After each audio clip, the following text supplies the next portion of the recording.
There we go. Perfect. I will share my screen.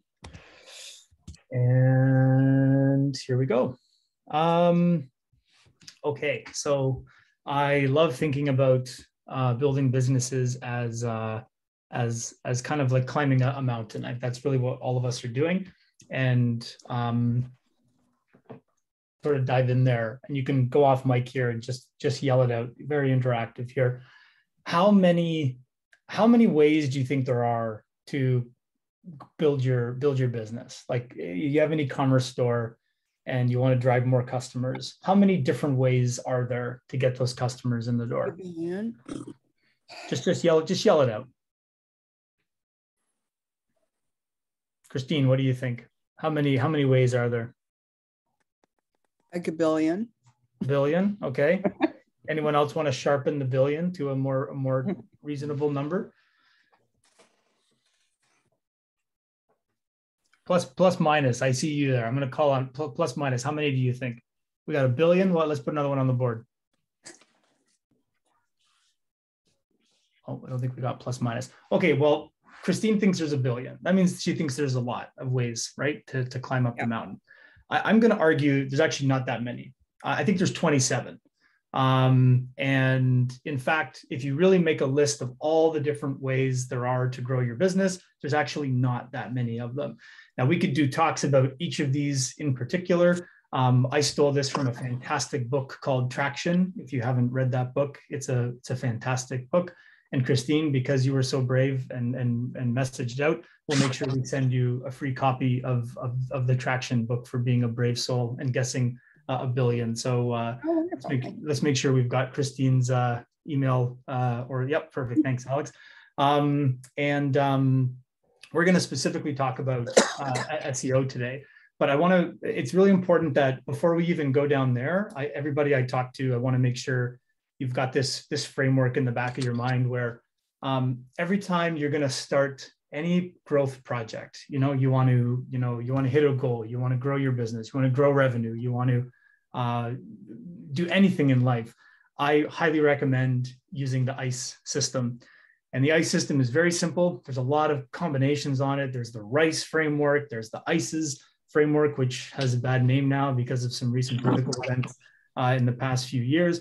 I like the very simple ICE framework. And essentially you make a list, you draw some columns, and you say impact, confidence, and ease.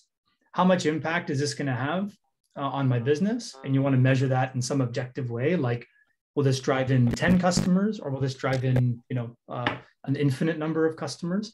How confident are you in this idea? So do you know someone who's done this before? Do you have a playbook? Have you seen or read a case study from some other company that's done this?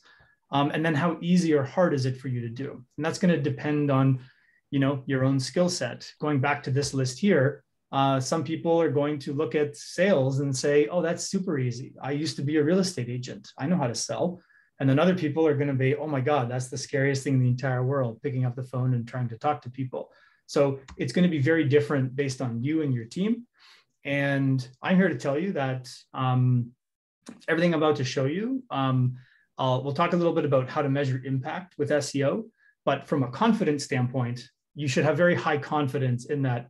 Again, what we're going to walk through today is it's really the only way to actually increase your position.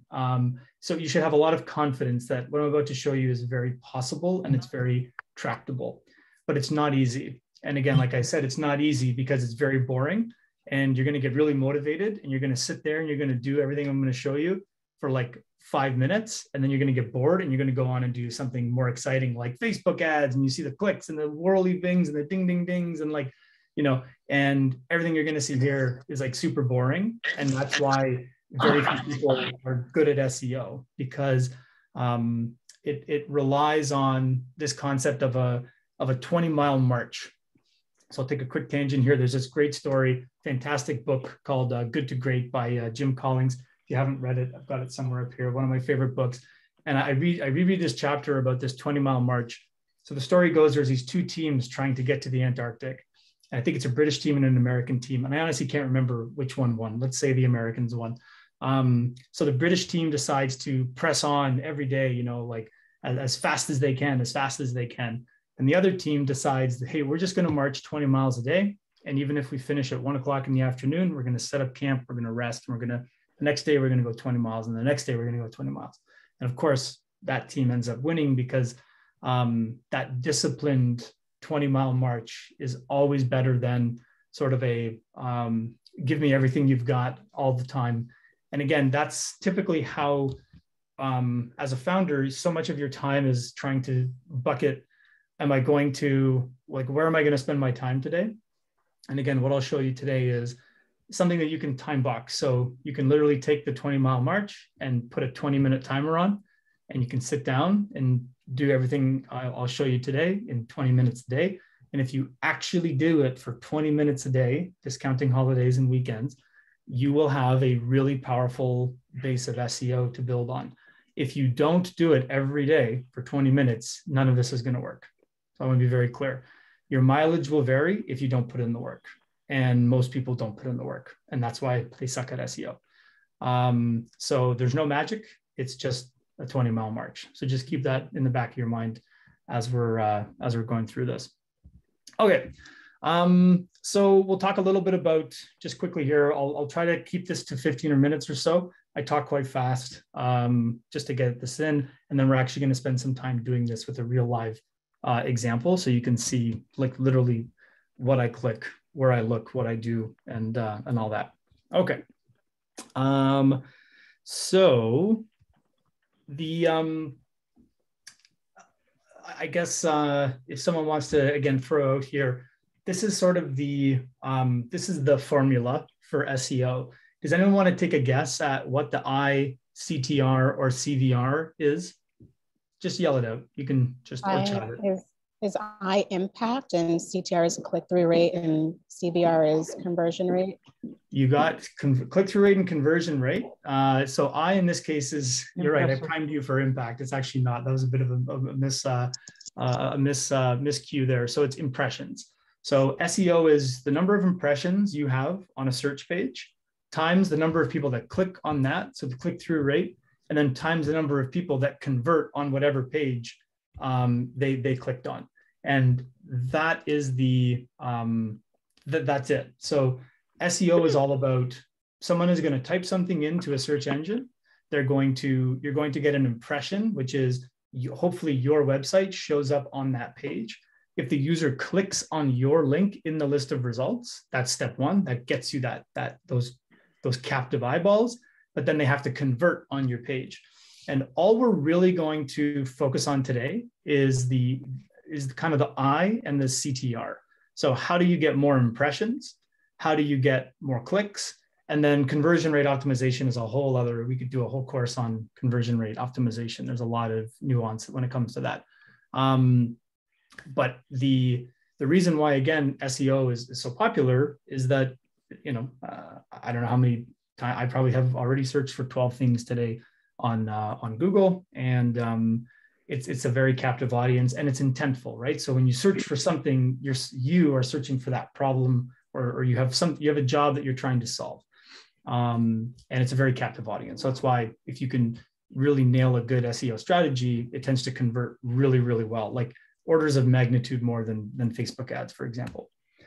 Okay, because you're not interrupting somebody, right? You're always remember, like, Facebook is like someone's walking down the street and you grab them, you're like, hey, buy my thing. And they're like, hey, whoa, I'm good, thanks. And if it's really cool, they might buy it. Search is more, people are moving around and grouping themselves into different areas, looking around, and then you just go up and say, hey, I see you're looking for this. I have something that could solve that. So it's a much softer sell. Okay, you guys know all this. So the main questions you want to ask yourself for SEO is there a market? So what I mean by that is there's a lot of products that unfortunately people are not searching for. And if no one's searching for it, then you're not going to get those impressions.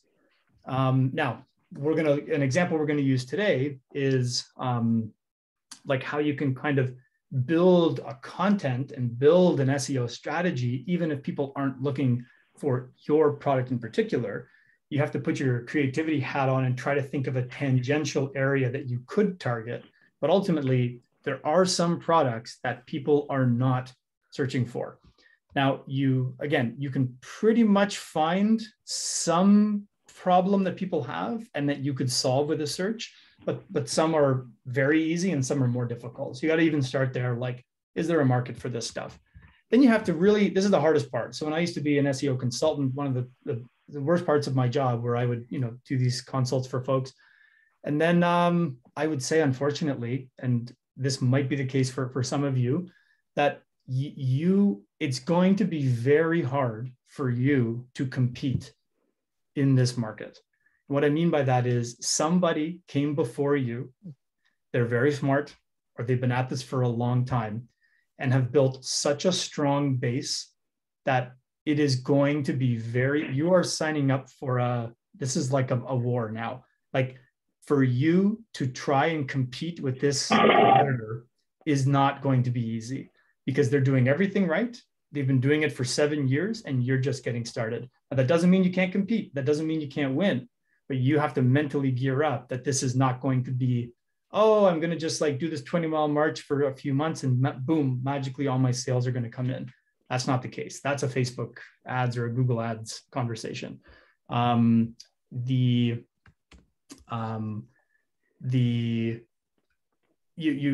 have to, so a great example is like, what's a great example? Actually, the one we're going to use one, I'll show you one. The one we're going to use today is actually a pretty good example.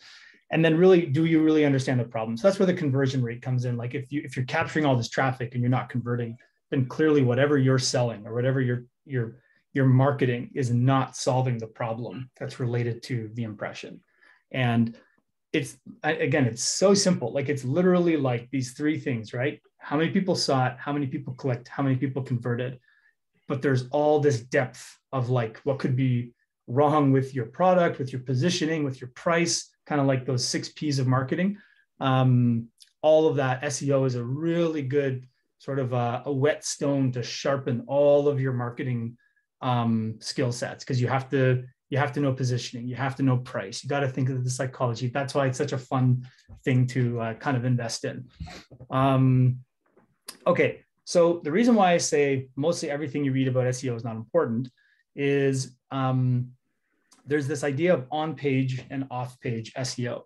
And a lot of the blogs you read and the tools that you buy and the tools that you might use really focus on-page optimization.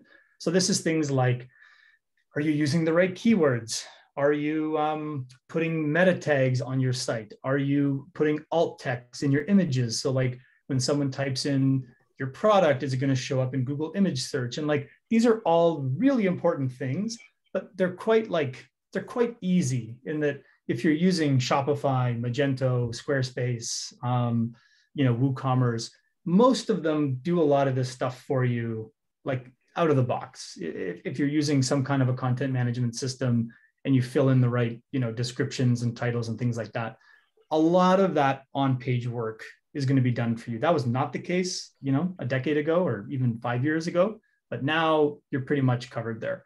But when you look at a lot of the SEO articles and blogs, they all kind of tell you all these like magic ways you can just like tweak some of this on-page stuff, and then magically you're going to see all these results. The off-page stuff are things like the number of links that you have pointing to your website, the structure of those links, the structure of your website. Like if you think about Google is a robot, right? Google is not a person. And when Google comes to visit your site, it's looking at it as a computer looks at it, not as a human looks at it. And computers love hierarchy and structure and categories and sub-content and taxonomies and like all these fancy kind of, just think of like an org chart. They love that stuff because they can understand it and they can start to see patterns and structure. So if your website is just a flat like one page with a whole bunch of links, not that good. That's why Shopify and WooCommerce push you to make categories and category pages and It's all based on trying to help you structure your website for Google to crawl it better. But the main one here are the number of links, the quality of your links, and the diversity of your link sources. And the reason why I talk about this is the pie chart of importance. So if you're looking at what makes a site rank, it's not on page is like the cost of admission, but it's not actually going to help you. It's really in the off page stuff that you're doing that separates the good from the great, or the, sitting at the table to sitting at the, I don't know, I can't think of a good analogy, but it's off page is way more important than on page. But most of the content or most of the experts want to talk to you about on-page optimization, not about off-page optimization. Because as you can now tell all of your friends, off-page optimization is super boring. It involves a 20-mile march. It's very hard, and most people don't do it. So it's sort of like, if you're into nutrition, there's this whole thing around intermittent fasting and fasting. Very hard for people to make money from fasting because you just don't eat. Who's going to make money from not eating? It's much easier to sell you stuff to make you lose weight than it is to tell you not to eat. It's very similar with this. It's very easy to tell you to keep tweaking the dials on your on page to make it feel like you're making progress. But really, if you just took all that energy and invest it in this 20-mile march, you're going to get way more results on the off page. Is that clear? This is very important. This is sort of the foundation. Does everyone understand the difference between off page and on page? Yes, can you go back to the previous slide? I just wanted to see what the other ones were besides just taking notes. Thank you.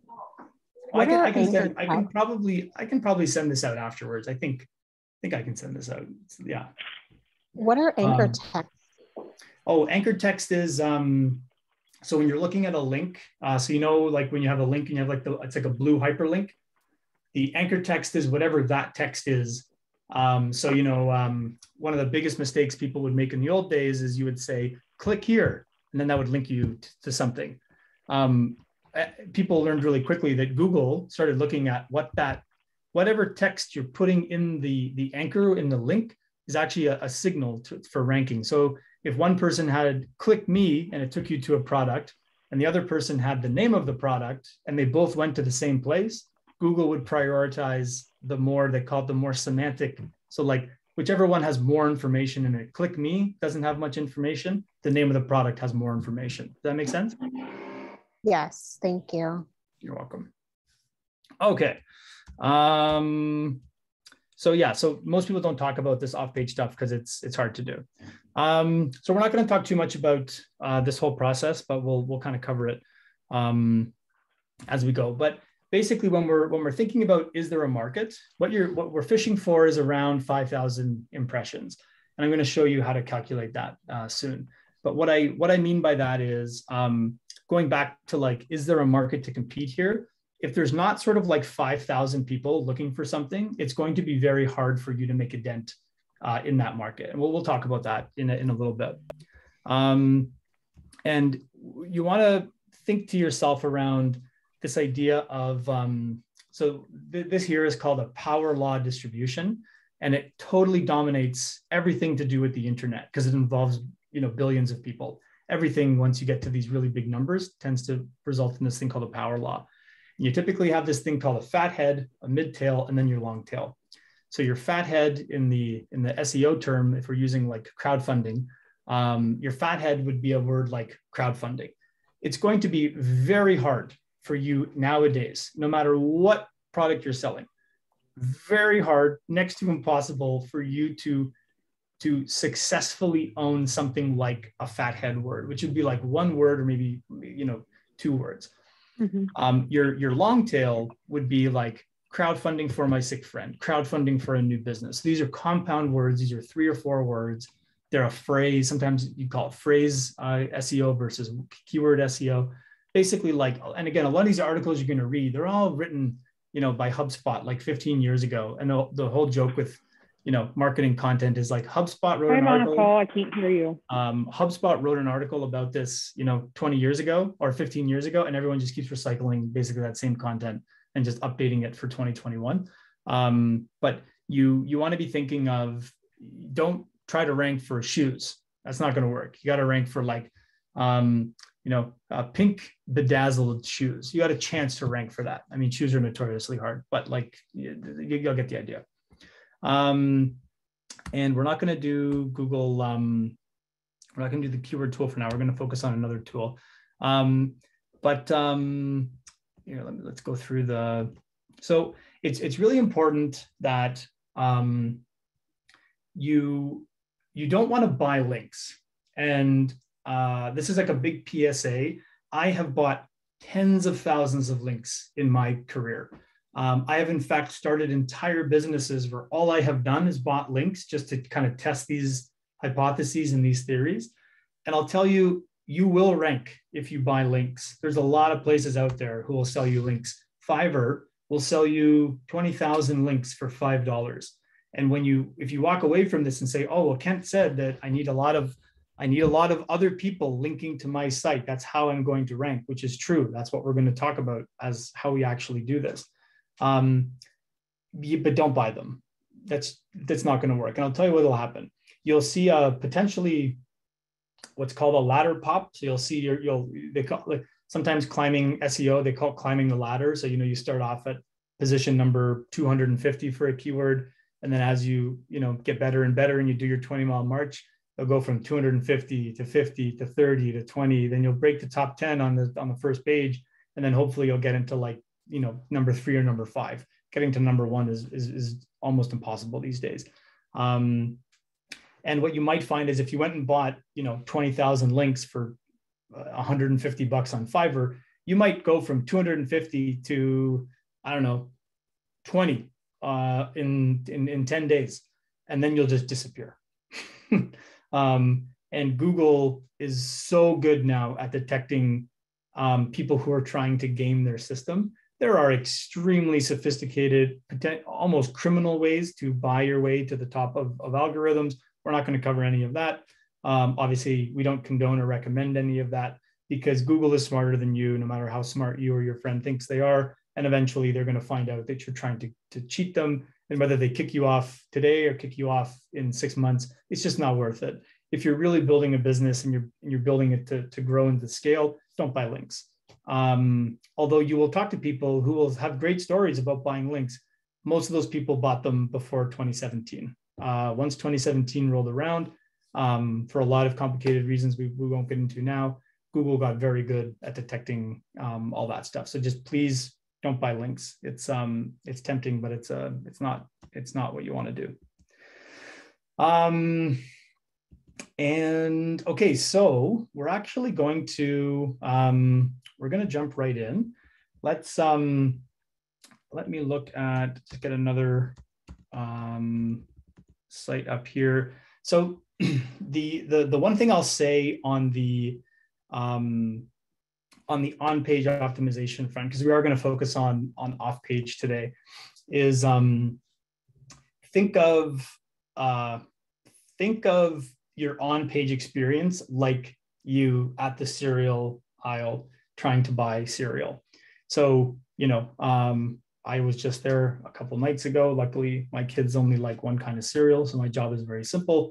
But if you're faced with this kind of choice, this is like what most people see when you're looking at a Google search result. And this screenshot is from like 2 years ago. Now, as you know, Google's real estate for what's called the organic search is extremely small. It's actually like only if you look here on the page, Instagram, pet influencers, Evo News, that's like that would be like where it would start. Everything above it would be ads and everything to the right would be ads. So Google over time is sort of compressing the SEO even space you have to compete with.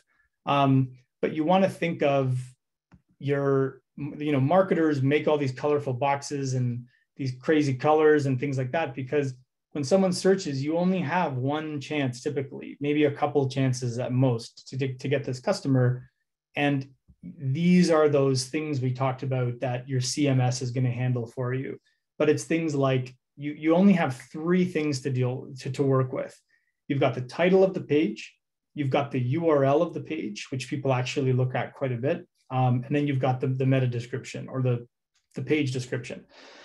And again, if you're using Shopify, WooCommerce, Squarespace, Magento, all these different, unless you're like building your own e-commerce site, which few people are doing these days, your CMS is going to take care of this for you.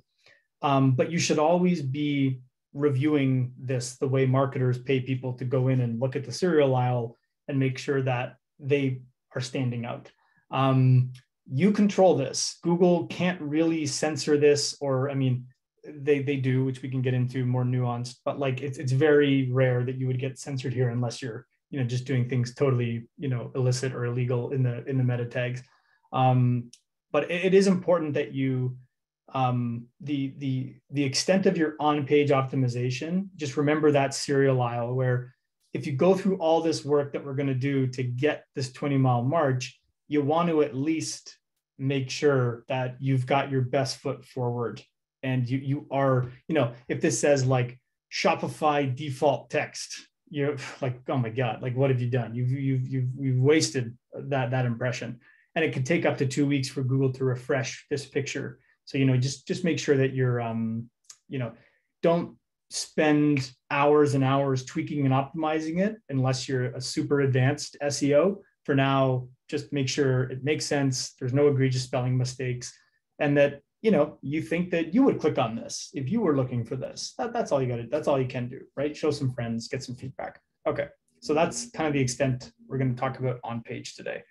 Yeah, and this is an example of like where you would put it in, in your in WordPress or WooCommerce or whatever it is.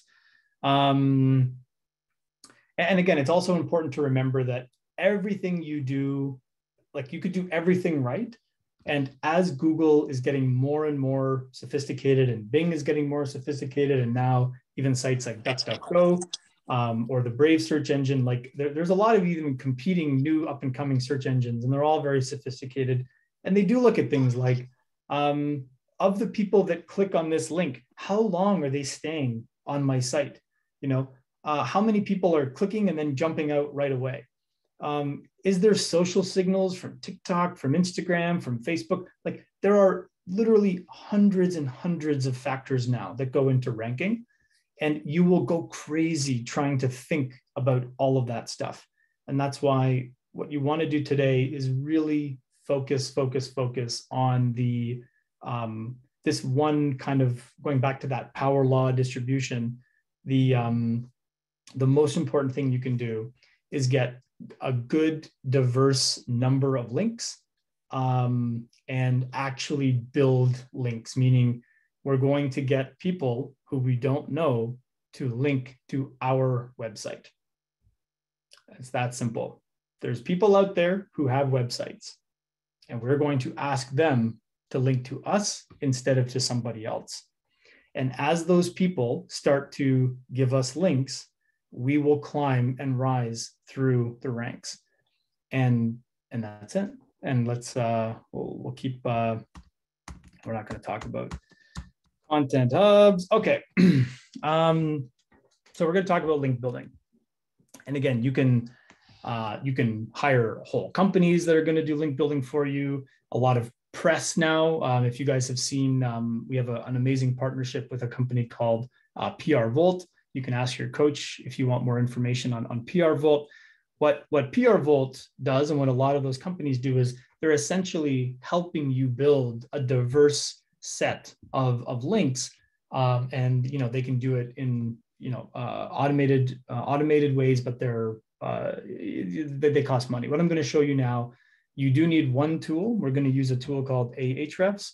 There are other tools you could use, but all you need is that one tool, and that costs about $70 a month. And if you use that tool, and you have an email, that's all you need. Everything else is just going to make what we're doing now faster. So a lot of SEO consultants or PR consultants are going to essentially be doing what we're doing now. They just have a lot more experience. They might have a team doing it, but they're using a very similar tactic to what we're going to be doing right now. So there's a lot of ways you could speed up your off-page link building. But the main way we're going to look at today is using what's called the skyscraper method. and doing manual outreach. So I'll kind of start. Any questions so far? Well, while we're going, any questions in the chat, guys, or any questions before we dive into the technique? All right, sounds good.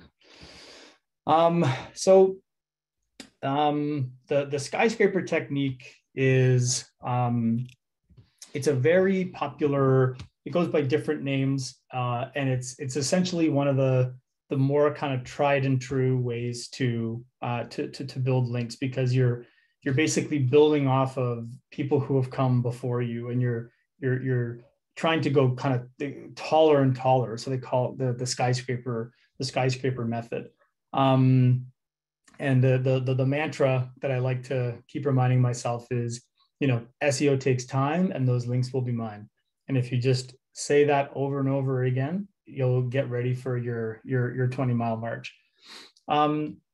So we're going to jump in, and I'll kind of show you. I'll show you this in this real example in a minute, but I'll kind of walk you through what the process is going to look like here, and then we can do a live example. Sometimes the live examples, it really is a live example. I've actually I literally just got this recommendation from a friend. We're really going to do it live in real time, and I haven't prepped that. So it'll be a fun way to see if it goes wrong. I'll show you how I would improvise. But I'll show you this one here so you get an idea. So essentially what we're going to be doing is we're going to be putting a keyword into our tool Ahrefs, and we're going to get a bunch of different websites that link to the top results of that keyword. So if you put in a keyword, we're going to see the list of websites that rank for those keywords. Then we're going to look at, well, who is linking to the sites that are at the top of that list? So it's like, if I wanted to be at the top of that list, I want my name to be there, but somebody else's name is there. So let's go look at who's linking to that person, and how can I get the people linking to that person to link to me instead? And one of the ways we'll do it is but by using the skyscraper technique, where in this case, if we're looking at, here are a bunch of different websites that are linking. You know what? This isn't a good example. Let's just jump right in. I don't know why this example is here. We're just going to go in and we're going to do it live. Okay, so I asked a friend of mine who runs a great site called Regimen Lab. They make really great peer-reviewed kind of scientific-driven skincare, and they're a ClearAngel customer, and they're looking to grow their SEO strategy. And one of the ways skincare and beauty is a very challenging industry, right? So one of the things I like to do a lot is whenever you're doing whenever you're doing SEO, is you want to do these things called random walks. So let's say you're trying to rank for face cream. Well, I mean, if you just type in face cream, you can kind of expect what you're gonna get, right? And you should always, whenever you're playing around with SEO in Google, ideally we'd actually be using a VPN, a virtual private network. I don't have one turned on because it makes my Zoom really slow. The reason why you want to have a VPN is Google does so much personalization now, and you always want to go incognito. So you can see I'm browsing incognito right now in Chrome, and but Google even knows my IP address and is already tailoring these results. Like if you were in the Toronto area and you typed in face cream, you might get different results than what I'm getting right now, which is so crazy. It never used to be like that, but here we are in the personalized world. If you were using a VPN though, and incognito, you would see what most people searching would sort of see. But obviously, what is the VPN? Oh, sorry, VPN is so the one I recommend is I don't know why it's I use one called ExpressVPN. It's a virtual private network. So this is how people, they got really popular because you can, you can watch. So you trick your computer into thinking you're in a different location. So you can trick your computer into thinking you're in, Dallas, Texas, instead of in Toronto. So it's really good from a security standpoint. It's very hard for your internet provider to figure out that it's you searching for things. I use it more just from a security standpoint. You can also, you know, if you're in Canada, you can get a lot of stuff on Netflix that you can't get in Canada because you can only get in the US. So it's a way to anonymize your traffic, I would say. So it's a good investment to have, but they cost like $14 a month. You don't have to have it, but I actually recommend, I use ExpressVPN myself. Does that answer your question? Yes, thank you. You're welcome. You know, so you type in face cream, and obviously, like, I mean, God, it's so crazy. Like, look at all this crap that you get from Google here. So like, you're getting a ton of, so these are ads. So people are paying to put these up here. These are called product ads. Then you're getting two more Google ads. So these would be your standard Google AdWords ads. And then you're getting just a whole bunch of other, you know, stuff here. Then you're getting what's called now the knowledge base from Google. Like, it's a very crowded place here. And it's going to be, again, next to impossible to try to rank for face cream. Like, if you look at, so Sephora, who's the #1 organic. So if you take all the ads, you look at ads. So the #1 organic search here is from Sephora. Well, if you don't know what Sephora is, they're like the biggest, you know, retailer of beauty products probably in the world or close to it, definitely in North America. So the chances of you like knocking off Sephora is extremely rare, and it's something you wouldn't even want to set your sights on. So we're going to use this tool here called Ahrefs. So we'll send a link. It's literally just ahrefs.com, and we'll pull up the Keyword Explorer here. So if I typed in, again, if I type in face cream, and I'm going to look at the United States. So we'll see here that let's go down and look at, so here it's saying so we've got the sort of top, the top search results other than the shopping results, and the news stories are, again, we see this the same one we saw before. So Sephora is ranking in the top here. And if we look at the Ahrefs has this wonderful tool that used to be so hard to calculate manually. We used to have all these spreadsheets called the keyword difficulty tool. So what this is going to tell you is that they estimate that you're going to need backlinks from 84 different websites to rank in the top 10 for this keyword. So if you go back here to our face cream example, and you have a new website. So if I wanted to advise my friend Alex here at Regimen, he would need to generate 80, what did it say? 84 links to get in the top 10. So if we scroll all the way down to the bottom, so this one here, he would need 84 links to get there. Now, if we do a quick, and this is where your brain goes, you know, then a lot of people say, you know, buying links. And you go into like the shady dark world of SEO, and you buy 100 links, and you set your watch, and you're like, how come I haven't, like, hey, come on, Ahrefs, I want my money back. I have 500 links now, and you know, I haven't cracked the top 10. I'm still, you know, in the bottom 10. And again, it's because what this isn't telling you is you actually need 84 quality, diverse links. To put it in perspective for you, to get 84 links would probably cost you on the order of $500,000, maybe a little bit less, depending on. But like this is a lot of money to spend on trying to buy those links. And sorry, when I just said don't buy links, so now I'm telling you to buy links. What I mean is, if you would have to essentially hire a PR company, you'd have to hire an outreach team, you would have to do a ton of kind of like good old-fashioned press to try to get 84 different news outlets, blogs, influencers, people talking about your product. Is a very hard keyword. But as we were looking at his site, and you're going to have to apply the same logic to your product, because I don't know what each of your products are. One of his differentiating features of his creams are they are theory meet practice. So he has a lot of very technical scientific ingredients in his stuff that you're not going to find in normal face creams.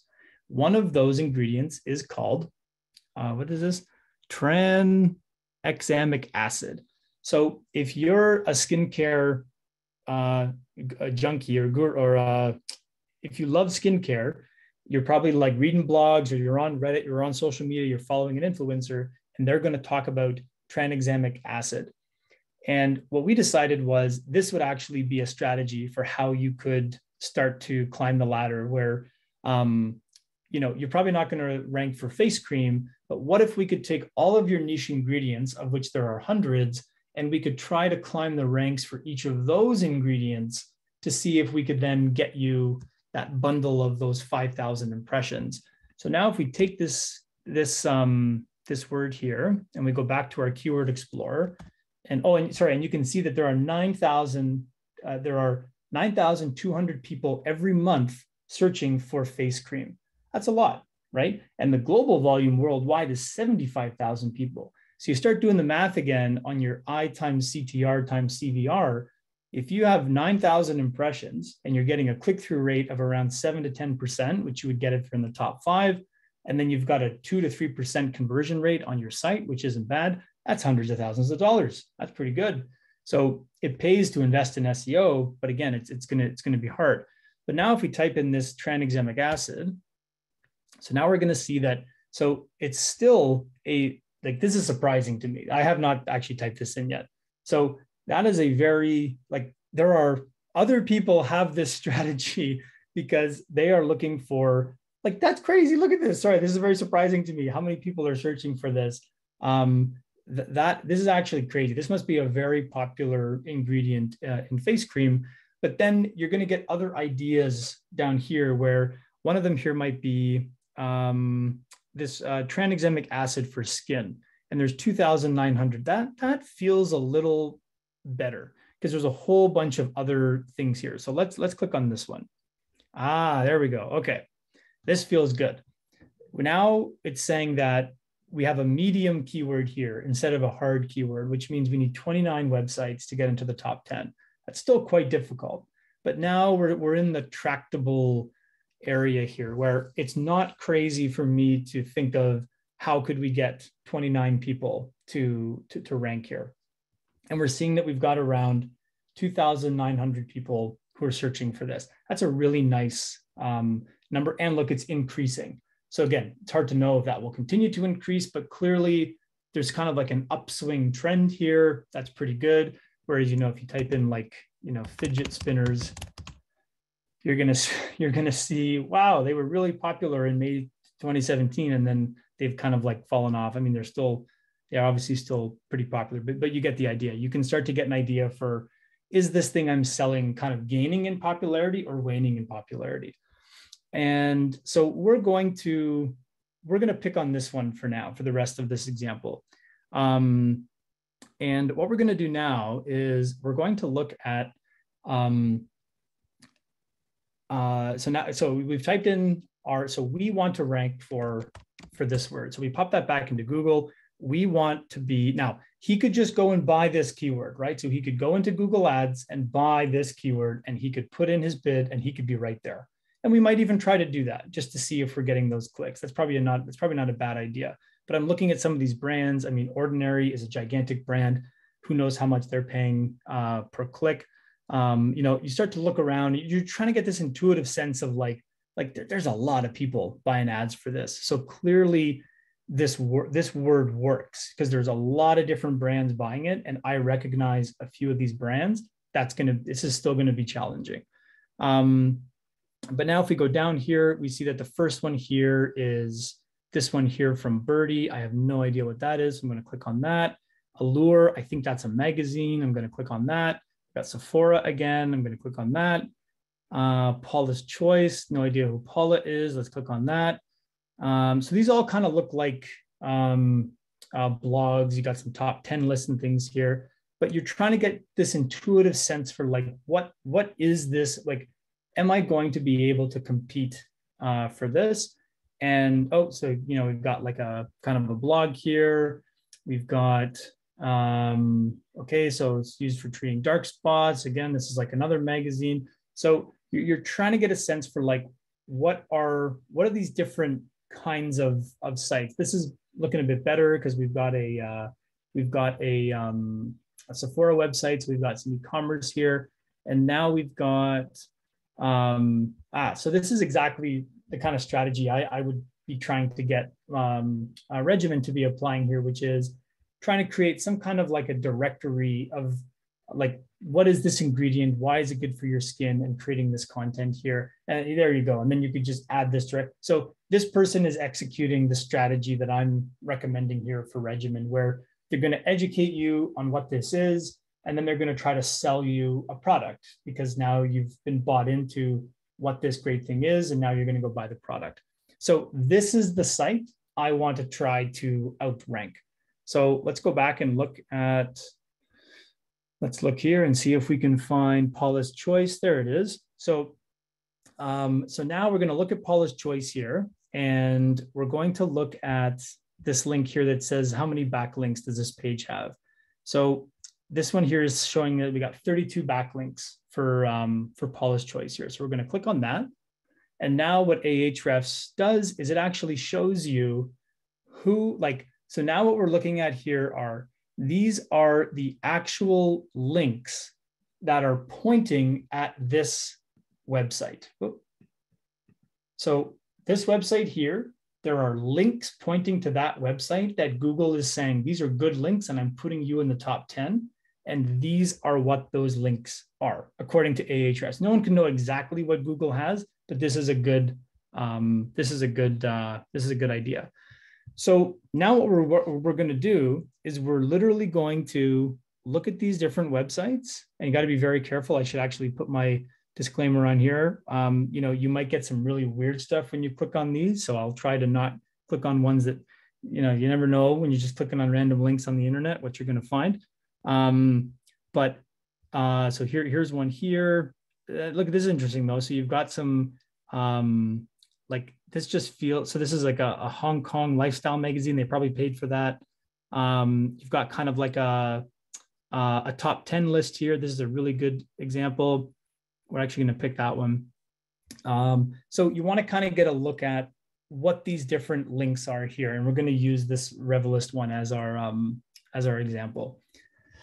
So now we look here, and Revelist, I'm going to guess this is some kind of, oh, this is so perfect. Okay, this is great. We're going to look at so Revelist is like some kind of a website, and this is one of these like BuzzFeed style top 10 lists. They're going to go out and they're going to show you, here are like 10 of my favorite products. And everyone has seen websites and articles like this. Okay, now here comes the boring part. We're going to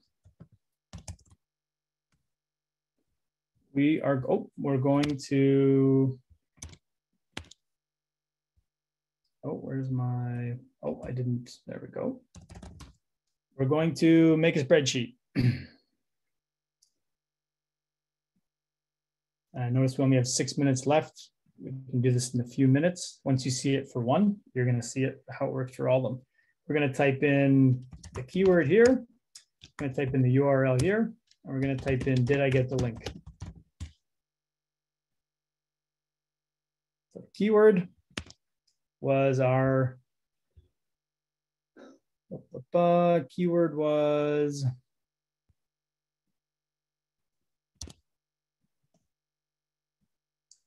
the URL is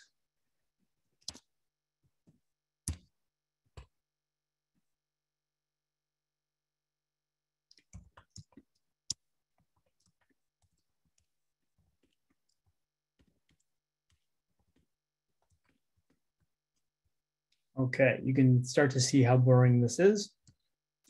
So now we want Megan here to link to us. Why is Megan linking to Herbivore? Why is Megan linking to a Passaroni retinol cream?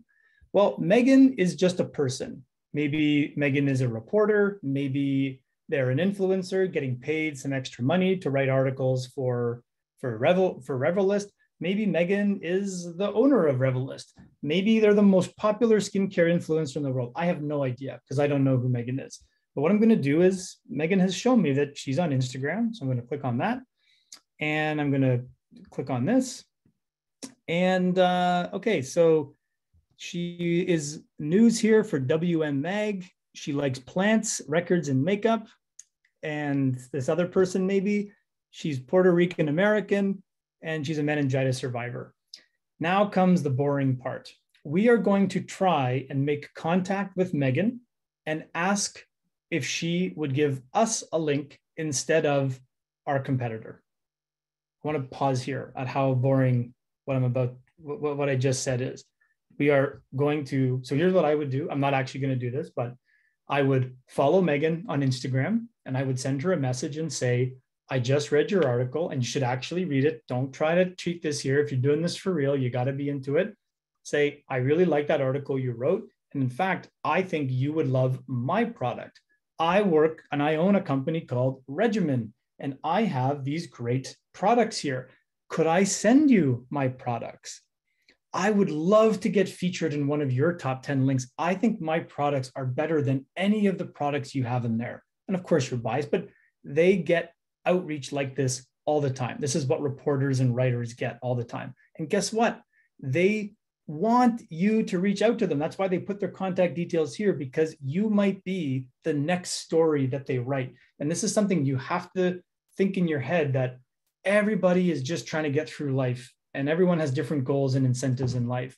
And people who make websites and write stuff on the internet, they need ideas and they need content. That's how they get paid. That's how people click on these ads. That's how Megan might make her living. You're not bothering Megan by asking her to write about you. You're actually helping Megan because you're giving her content. Now, this only works if you believe in your content and it's good content. If you're selling snake oil and you're not being honest, none of what we're talking about here is going to work. Your product has to be good. And of course it's good, because that's why you've chosen to spend time on it and to learn how to do SEO here. So again, I can't, that's the whole story here, folks. And we're going to do this until we get 29 links.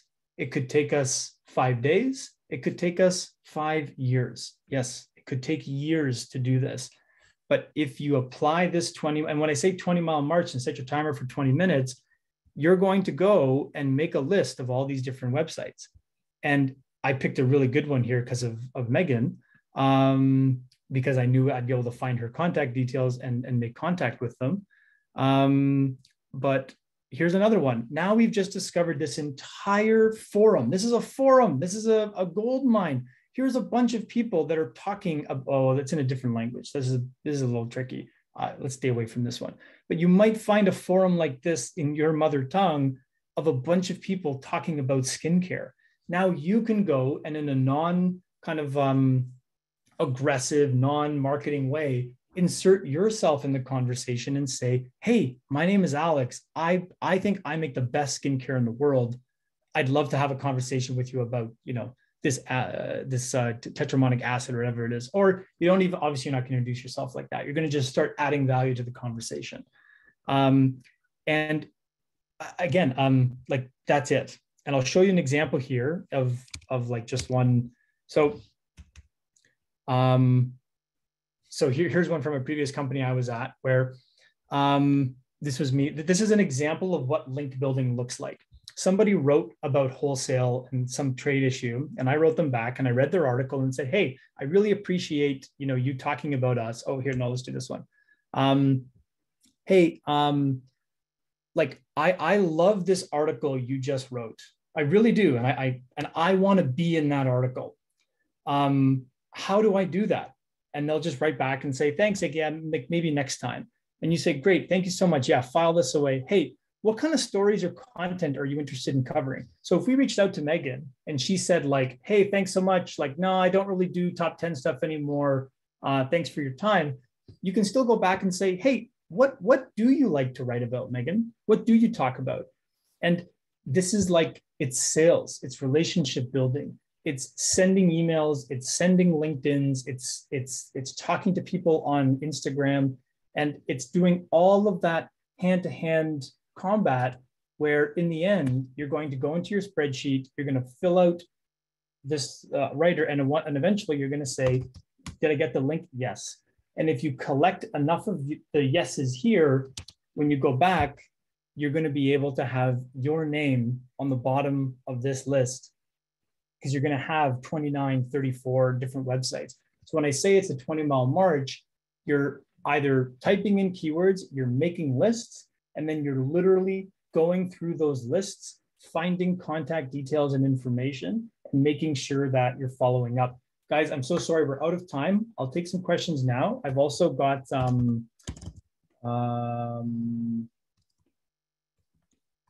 I've got this cheat sheet here that will send it out. So this article here that I wrote on Medium, it's a 12-minute read. It's a long article. It basically has everything I've talked about here in a very like how to, like you can just sort of go through and I give you some sample emails and things like that that you can do. So I'll make sure everybody here gets access to this email or sorry, to this article. But I want to just leave you again with the title of this article here. SEO isn't complicated, but it does involve a process. It involves buying a tool like Ahrefs, putting in keywords that you think you can rank for, looking at who is linking to those keywords, and then selling your products to those people, not to make sales, but to build relationships and to build influence within that community. Because again, I'll pick on Megan again. Again, you have no idea who Megan is or who she might become in her career writing these top 10 blogs. They could become the biggest influencer. And you, if you like the same things and if they're interested in the products you're selling, why wouldn't you want to build that relationship? You're going to get something, obviously, because you might get a link. And you should be upfront that you're trying to get a link. It's okay to say that. That's part of business. That's part of the way this works. But you need to be curious and you need to put your sales hat on, and you're essentially selling yourself, your company, and your products to try to get people to talk about your product, which then turns into a link because they say, hey, go check this out. And again, going back to our keyword difficulty, if you collect enough of those links, you're going to rank. And if you apply your I times CTR times CVR, you're going to make money from each of those interactions. It's a long game. It's a 20-mile march. It's not fun. I actually find it very fun. It's not sexy and it takes time. But if you do it, you can dominate any keyword you want in SEO. It just takes time and it takes that 20-mile march. So I'll end there. Thank you all so much for coming. I'll take some questions now if you have any. And so sorry for going over there. I could talk about this stuff for hours. I have a quick question. Oh, sorry. Oh, go ahead. Go ahead. So I just wanted to get some clarification about when you, for this example that you gave, the tranexamic acid and trying to reach out to this Megan to get a link. Are you suggesting that we ask her to replace the link in this article that she has already that's pointing to the Paula's Choice website, or are you asking her just to consider you for future articles that she's writing that she'll include a link for? So the skyscraper method we talked about, ideally, if you want to be a little more cutthroat, you would try to literally replace the link. And one of the ways that I would do that is, so going back to our top 10 or top 11 here, if you actually go through and click through some of these things, you'll find that they go to outdated or bad websites. So like here, look at this, perfect one. So this post here, something is wrong. Maybe they took it down. Maybe this product doesn't exist. I would reach out to Megan and say, hey, that product you linked to doesn't even work anymore. Why don't you link to mine instead? And they're going to appreciate you found a mistake and they're going to link to you. That's an easy one. It's called a dead link. But it's going to take a lot for you to try to get them to replace. So the way the skyscraper method could also work is, so this is a bit of a more advanced tactic. We could actually look at this link. So we could look at this URL here and we could say, so we pull up our Content Explorer and we look at this URL and we could look at how many people are linking to Megan's top 11 list. And the reason why they call it the skyscraper technique is, what would you do if you wanted to outrank someone who made a top 11 list? What list would you make?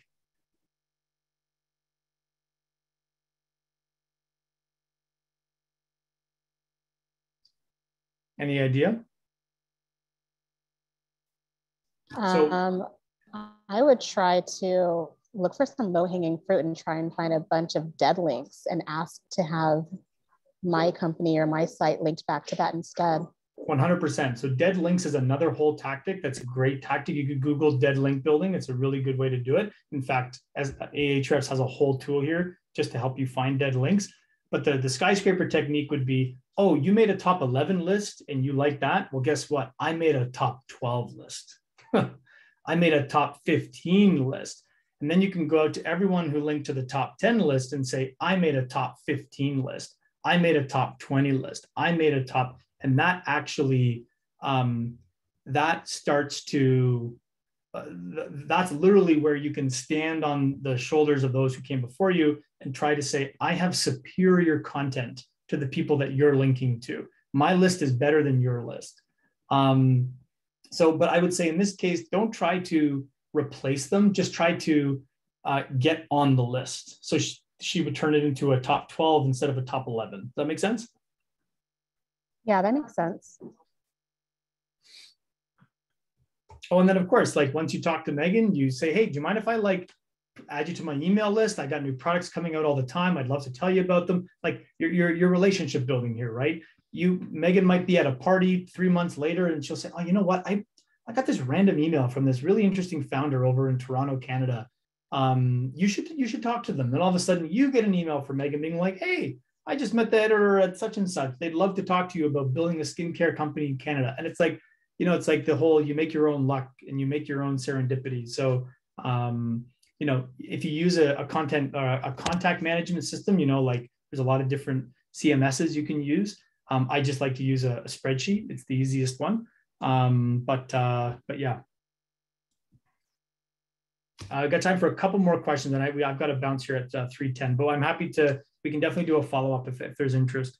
Yeah, Kent, thanks a lot. There's one in the chat, and it's from Tatiana. Her question is, if she has a Shopify store, should she also have a blog on the store to generate more links that way? It's a great question. My answer is it depends. The best kind of answer. Yes. Like, if all things being equal, the more surface area of content you have, the more likely you are to rank on Google.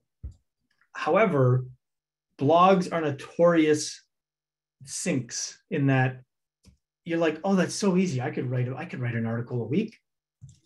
And like, no one does that. And then your blog is outdated and old, and it actually hurts your brand because someone goes to your blog and the last post was like from 2017 and they're like, well, this site's clearly not updated. So I guess I would say, like, if you are committed to the blog and you have something to say and you are passionate about it, oh my goodness, like you have a chance of really owning that whole market, because you will be creating great content.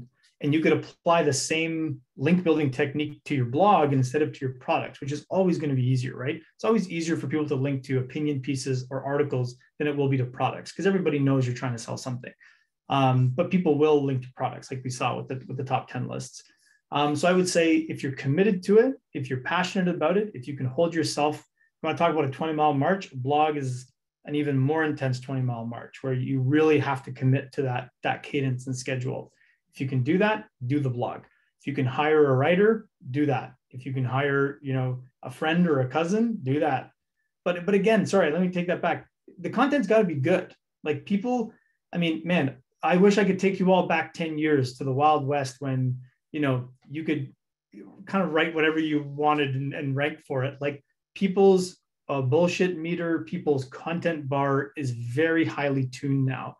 So I would say, again, like, if you think you can write a great blog, start writing it. It doesn't have to be great to start, but if you think you can make it great, do it. If you can't commit to that, I think it's a waste of time. Did that answer your question? Kent, this has been fantastic. I know you've got to bounce. I've collected a couple more questions. I wanted to say thanks again, and thank you to all of you for joining. This has been a fantastic session. I've dropped my email in the chat. If you have more and questions. actually, Alex, you Yeah. know what? It's okay. If there's more questions and people want to stay, let's get. I want to make. You guys gave me an hour. I'll give you guys some time for those questions here, and then that way you can. So if there are people here that want to ask questions, I'm happy to stay. I can stay. I have a question. If you were doing the blogs strategy, which I've been doing for a while, I've been creating content, and we post, maybe about twice a month, I would say. Is there like a cadence around that, like in terms of like word count? No, I don't think so. I think you're already doing everything right just by writing twice a month. I think again, like it kind of goes back to that, like there's all these micro optimizations you could make. So I'm sure there's an article out there where someone will tell you the statistically significant average blog post length should be, 3,942 words. I think the key there is consistency. So if content is queen, consistency is king. So the fact that you're actually committing to a bi-monthly, that's already really good. I think that I wouldn't worry too much about the content, the length of your content. I think focus more on creating that blog that really is adding value. That's something where if you stumbled upon that blog, you would feel like you were getting real value from it. And if that's the case, what you might want to try is that technique I showed you here. You might want to try that for your blog. It will be easier to rank your blog than it will be to rank your product. Kent, there's one more in the chat. Other tools besides Ahrefs, are there any others you'd recommend? Yeah, there's lots. I think so the Google Keyword Planner, which I normally use because it's free. So you can just go to, Google Keyword Planner. And a lot of blogs you'll read will direct you there because it's free. The problem with the Keyword Planner is that it's been a little co-op. Too many marketers have had their hands in that product where it's really designed to get you to buy ads. So a lot of the rich information that you used to get from it has been kind of stripped away. And it's really like, it's pointing you in a direction, but now if you want to go a layer deeper, you got to kind of buy some ads.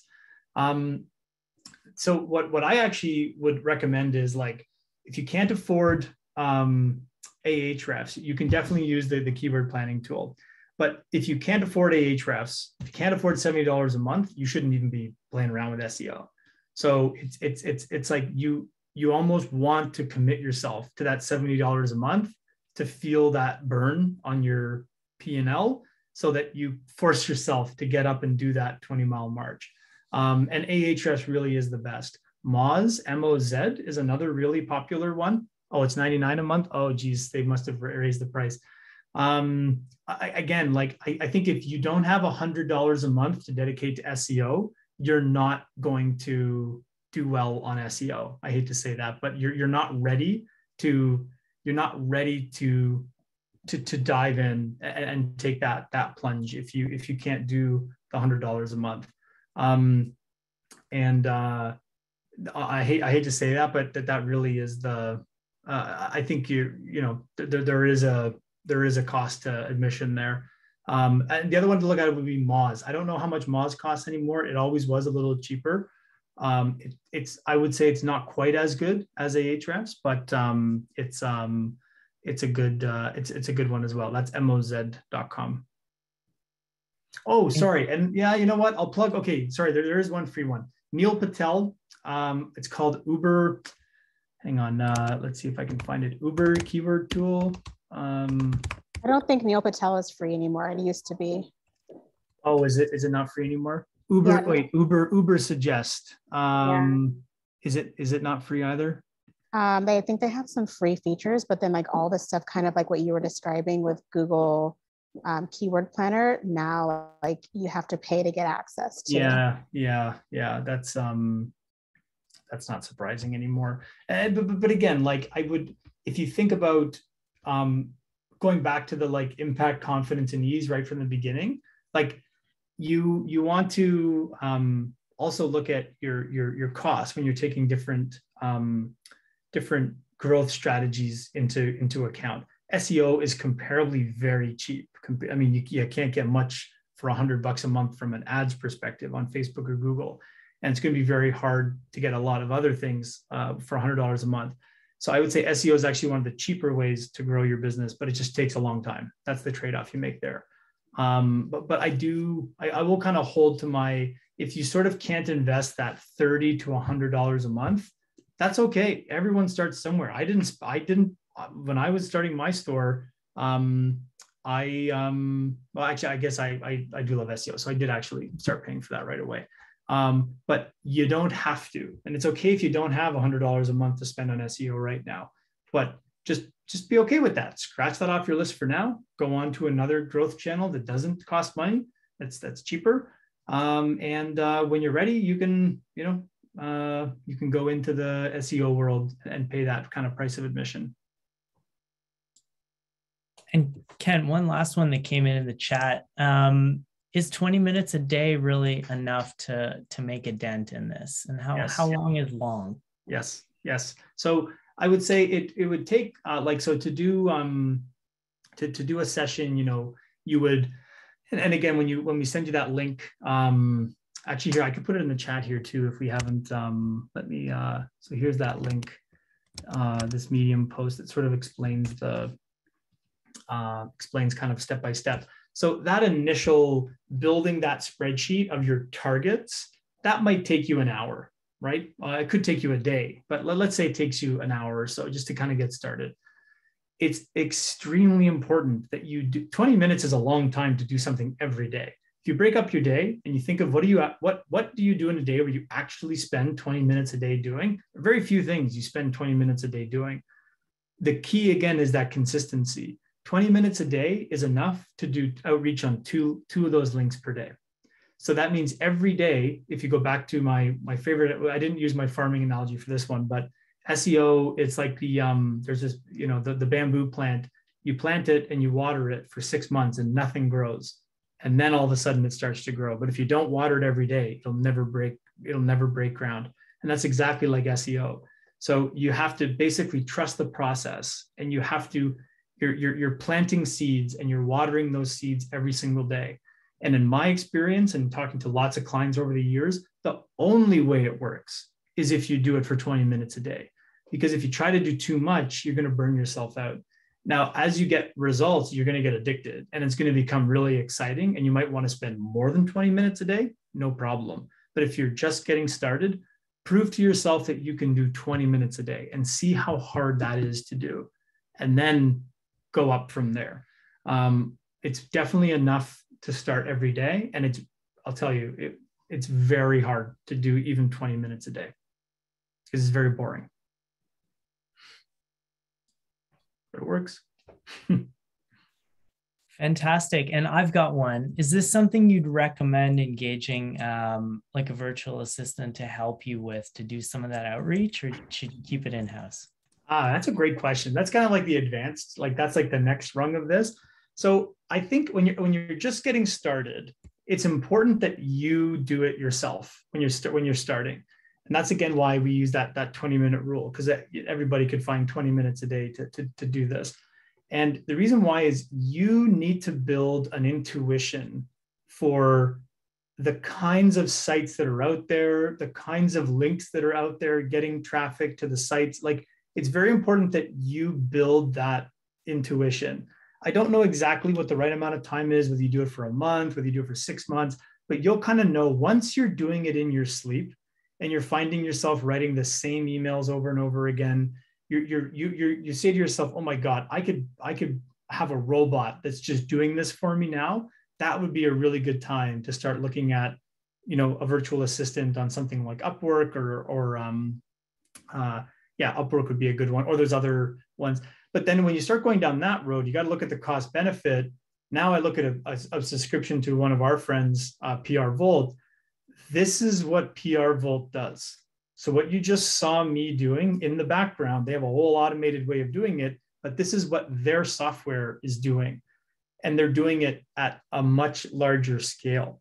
So they might cost $500 a month, or $300, or up to $5,000 a month if you want like the full packages. But when you start getting into that freelancer world, you now have to manage the freelancer. You have to monitor the quality. They're going to be representing your brand. Whereas depending on your cost benefit there, I might go talk to a PR Vault and say, I need to go get 36 links for this keyword. Can you help me? And they might be 20, 30, 40% more than the freelancer, but that might be a good way to spend that money. Great. Well, that was it for the questions. So if there's nothing else, I want to say again, thank you so much, Kent. And thank you to all of you for joining. We've got your questions in the chat. I've got some links to send out to you after this. And I want to wish everyone a very spectacular day. Awesome. Thank you all. Thank you all so much for coming. And remember, you're doing something most people don't do. Most people in this world are consumers. You are creators. You're building businesses. That is a really hard, powerful thing to be doing.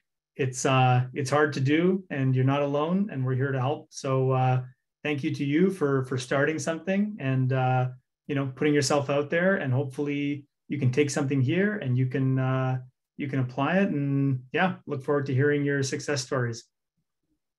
Talk to you all soon. Bye-bye. Bye, everybody.